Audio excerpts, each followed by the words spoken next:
सारी खबरें शुभ नहीं होती, कुछ मंगल भी होती है, और जो ना शुभ है ना मंगल है वो करती है सावधान।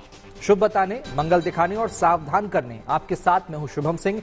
चमक दमक है, सुख सुविधाएं हैं, जिंदगी को खूबसूरत बनाने के तमाम इंतजाम है, शहर में सब कुछ है, लेकिन अगर पानी ही नहीं है तो सोचिए क्या होगा। इन दिनों बेंगलुरु का यही हाल है। कर्नाटक की राजधानी बेपानी है।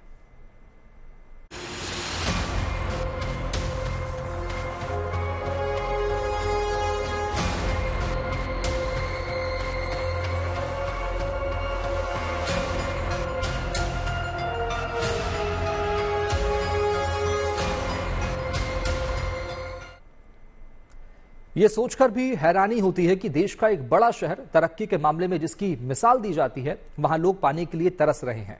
बेहिसाब पैसे देने पर भी पीने का पानी मुश्किल से मिल रहा है। हालात यहां तक हो गए हैं कि स्कूल बंद हैं, दफ्तर बंद करके वर्क फ्रॉम होम की मांग की जा रही है। इस संकट को दूर करने के लिए जरूरी कदम उठाए जा रहे हैं, लेकिन इस संकट को समझना बहुत जरूरी है।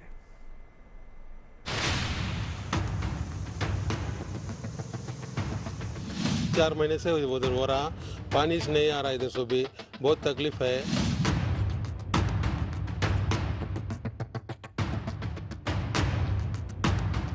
वो बहुत तकलीफ हो रहा पानी का। गर्मी में बहुत तकलीफ होगा, तो पानी से बंदे मर भी सकते हैं। पानी का कनेक्शन नहीं है, पाइप दे रखा है, पानी का कनेक्शन नहीं है।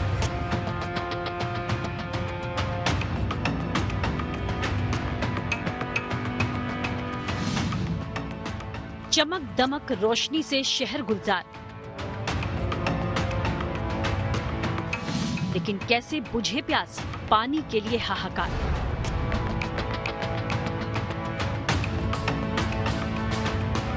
ये विडंबना है देश के बड़े शहरों में शुमार बेंगलुरु की। करीब 1.5 करोड़ की आबादी वाला ये शहर पानी के लिए यूं तरसेगा, इसकी कल्पना नहीं थी। पानी की किल्लत जो फरवरी से शुरू हुई है, अब ऐसी तकलीफ बन गई है कि कुछ लोग तो शहर छोड़ने तक का मन बना रहे हैं। ऐसे हालात में रहें भी तो कैसे रहें, पानी मिलता नहीं और टैंकर वाले बेहिसाब पैसा वसूल रहे हैं।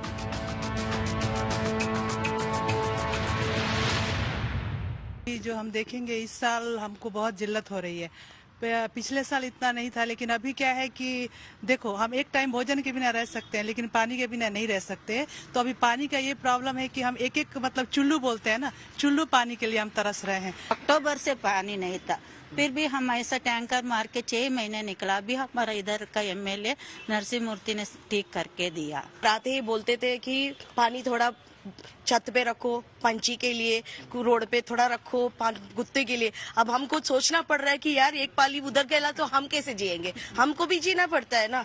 कि सोचने लगता है यार, ऐसा तो नहीं है कि उनको भी पानी नहीं मिलना चाहिए, उनको भी चाहिए, हमको भी, सब लोगों के लिए बेसिक पानी का एक कतरा भी बहुत बर्ताव लाएगा जिंदगी में।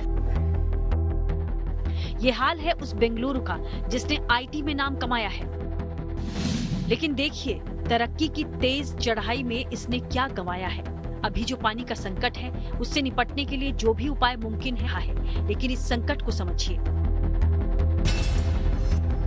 बेंगलुरु वाटर सप्लाई बोर्ड ने पीने के पानी का स्विमिंग पूल में इस्तेमाल करने पर बैन लगा दिया है, और ऐसा नहीं करने पर 50,000 रुपए का जुर्माना लगेगा। पीने के पानी का इस्तेमाल कार धोने, कपड़े धोने या पौधों में डालने पर पहले से प्रतिबंध है, और नहीं मानने पर 5,000 रुपए जुर्माने का प्रावधान भी है। पानी के लिए जो मुश्किल ज्यादा हो रहा है बेंगलुरु में, और जैसे इन्होंने कहा एक एक बूंद भी बहुत अमूल्य है लोगों के लिए। जहां पे पक्षी के लिए पानी रख रहे थे, अभी उसके बारे में भी लोगों को सोचना पड़ रहा है। तकरीबन 3,000 से भी ज्यादा बोरवेल ड्राई हो चुका है, जहां पे कावेरी का पानी सप्लाई नहीं हो रहा है। गवर्नमेंट का क्या जिम्मेदारी है? गवर्नमेंट आने वाले दिन में इसको कैसा सॉल्यूशन लेके आएगा, कैसा इनका प्रॉब्लम सॉल्व करेगा, ये बहुत बड़ा क्वेश्चन है। पर पानी है कहां जो उसका बेजा इस्तेमाल होगा?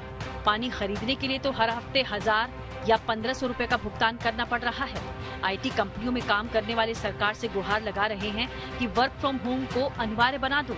स्कूल्स और कोचिंग सेंटर्स ने बच्चों को घर से पढ़ाई करने तक की सलाह दी है। सरकार इंतजाम में लगी है, लेकिन वो भी क्या करे। मुख्यमंत्री सिद्धारमैया के आवास पर भी पानी का टैंकर जाते देखा गया। खबर है कि डिप्टी सीएम के घर का बोरवेल भी सूख गया है। I am very seriously looking at it. I had a meeting with all the officials. We are taking over all the tanks. We are identifying the points where our water is available. 270 tunnels have been tried. More than 3,000 borewells have been tried in Bangalore. We are just looking at whatever the water is coming from Kaveri, it is coming. Bengaluru का ये हाल तब है जब गर्मी का मौसम ठीक से शुरू भी नहीं हुआ। अभी से कमजोर मानसून की वजह से 40% बोरवेल सूख चुके हैं। ग्राउंड वाटर 1800 फीट से नीचे चला गया है। कावेरी नदी का जलस्तर भी नीचे गिर रहा है। पानी के टैंकर्स के दाम 2 गुना यानी करीब 1500 रुपए हो गया है। कहा जा रहा है कि बेंगलुरु ने अपने 500 सालों के इतिहास में ऐसा जल संकट नहीं झेला। I have been in this apartment for like 10 years. This kind of scarcity came like 2015, I would say, but it was very intermittent, like only for 1 week or something. But we are struggling for almost like 3 weeks now. So it is becoming bad, and I don't know in summer how we are going to manage. Been decade here in this apartment, so we moved in a decade, and this is the first time we are facing this kind of shortage. We're not faced that kind of rationing that's happening now. Yeah, I understand it's an overall picture. It's not just specific to our apartment or our South Bangalore. It's completely everywhere. Bengaluru का जल संकट देख लिया, अब इसकी वजह भी समझ लीजिए। ज्यादा पुरानी बात नहीं, जब बेंगलुरु में पर्याप्त पानी था। 1961 तक 262 झीलें थीं, 70% हिस्से में हरियाली थी। अब सिर्फ 81 झीलें हैं, 3% हिस्से पर हरियाली है। इस तरह शहर कंक्रीट का जंगल बन गया और आसपास की नदियां नाले में तब्दील हो गई। शहर के विस्तार और पानी के अत्यधिक इस्तेमाल से हालात यहाँ तक पहुँचे हैं कि पीने के लिए पानी नहीं। सवाल है कि इस संकट का समाधान कैसे हो। बेंगलुरु को 70% पानी कावेरी से मिलता है। अप्रैल से कावेरी परियोजना के चरण 5 की शुरुआत हो रही है। रोजाना 5 से 10 करोड़ लीटर पानी की पंपिंग शुरू हो जाएगी, कुछ राहत मिलेगी। इसके अलावा IIM बेंगलुरु अपने सीवेज ट्रीटमेंट प्लांट से रोजाना 2.5 लाख लीटर से ज्यादा पानी को दोबारा उपयोग लायक बना रहा है। पानी का जैसा संकट है, समाधान चुटकी बजाते नहीं निकलने वाला। भागीरथ प्रयास करना होगा। नदी और झीलों के अलावा ग्राउंड वाटर का भी इंतजाम करना होगा। फिलहाल शुभ खबर यही है कि सरकार रजिस्टर्ड टैंकर के जरिए सस्ता पानी लोगों तक मुहैया करा रही है। महानगर पालिका और IIM जैसी संस्थाएं भी संकट दूर करने में लगी हैं। बेंगलुरु से अनाघा के साथ bureau report, good news today.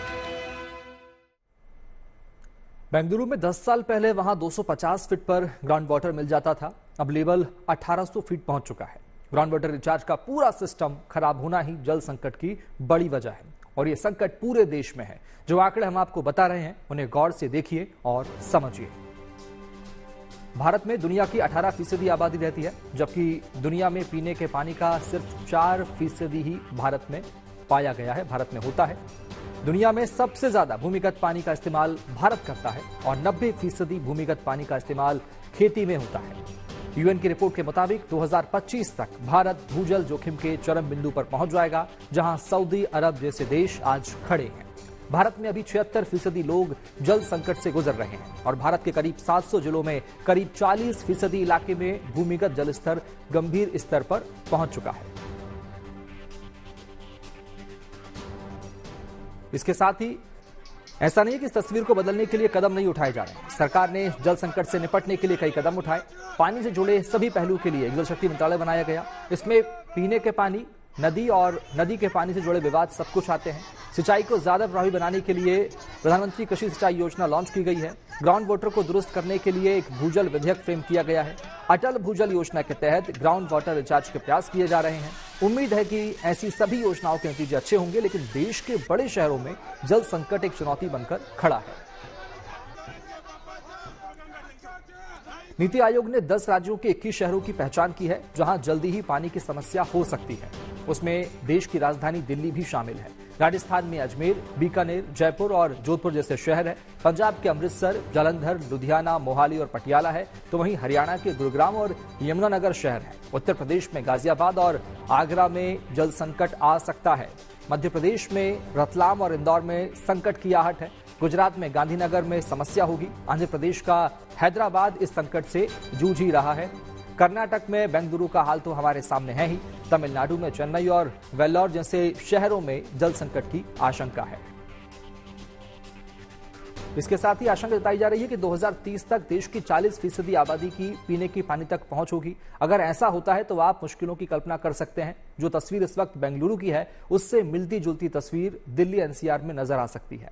गर्मी के दिनों में दिल्ली में पानी की किल्लत आम बात है। सवाल है कि क्या दिल्ली बेंगलुरु से सबक लेगी?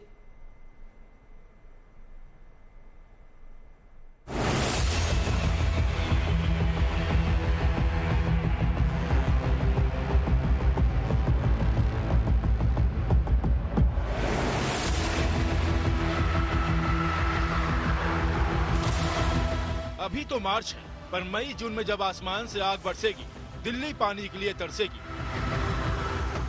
हर साल यही होता है, इस बार भी तस्वीर भला क्या अलग होगी।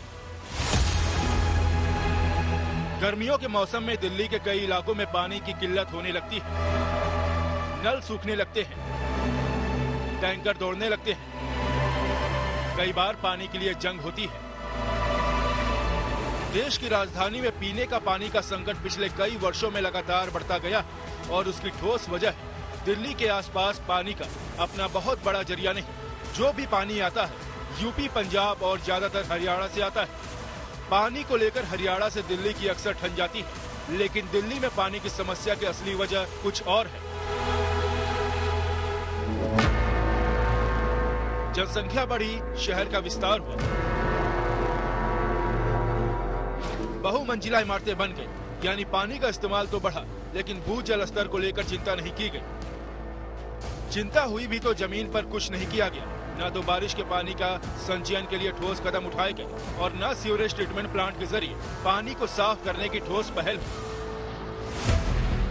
आंकड़ों के मुताबिक दिल्ली में गर्मियों में रोजाना 1380 मिलियन गैलन पानी की जरूरत है। दिल्ली जल बोर्ड 953 मिलियन गैलन पानी दे पाता है। करीब 400 मिलियन गैलन की कमी से जनता जूझती रहती है। सैकड़ों कॉलोनियों में 1.5 से 2 घंटे ही पानी की सप्लाई हो पाती है। ये हाल अभी है।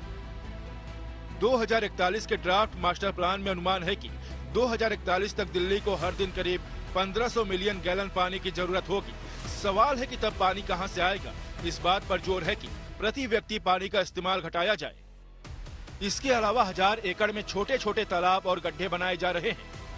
इन गड्ढों और तालाबों में मानसून के समय पानी भरेगा, जिससे ग्राउंड वाटर बढ़ने की उम्मीद है। ग्राउंड वाटर की नीचे जाना तो समस्या है ही, भूजल और यमुना का पानी का प्रदूषित होना भी बड़ी समस्या है। कुछ कदम इस दिशा में भी उठाए जा रहे हैं। यमुना की लगातार सफाई की जा रही है, घाटों को सुंदर बनाया जा रहा है। दिल्ली में रोजाना सैकड़ों टन कूड़ा जलने के बाद राख में तब्दील होता है। ये राख ग्राउंड वाटर को प्रदूषित न करे, इसके भी इंतजाम किए जा रहे हैं। आप ये जो पहाड़ देख रहे हैं, ये दरअसल ओखला की लैंडफिल साइट है और इसकी हाइट को कम करने के लिए भी सरकार और नगर निगम काम कर रही है। लेकिन यहाँ आप देखिए, आपको नजर आ जाएगा ये बहुत बड़ा इलाका तैयार किया गया है। आप खाली इसको देखेंगे ऐसा लगेगा कि यहाँ पे क्या कोई स्विमिंग पूल तैयार हो रहा है, लेकिन ये भी एक लैंडफिल साइट है। ऐसी हर कोशिश काबिले तारीफ है, लेकिन जल संकट को दूर करने के लिए और ठोस कदम उठाना जरूरी है। दिल्ली ही नहीं, एनसीआर के इलाकों में भी जल संकट हर साल बड़ा होता जा रहा है। दिल्ली के करीब गाजियाबाद में बढ़ती आबादी का दबाव ग्राउंड वाटर पर बढ़ गया है। जहां रोजाना 850 मिलियन गैलन पानी की जरूरत है, वहां सिर्फ 400 मिलियन गैलन पानी की सप्लाई है, जिसमें ज्यादातर ग्राउंड वाटर है। जाहिर है ग्राउंड वाटर का लेवल नीचे जाएगा। आज नहीं तो कल यहाँ भी बेंगलुरु वाला जल संकट आएगा। उम्मीद है आपका दिन शुभ रहा। कल के मंगल की कामना के साथ आपको रहना है सावधान भी। अभी के लिए मैं यानी शुभम आपकी शुभ रात्रि की कामना के साथ आपसे लेता हूं विदा। नमस्कार।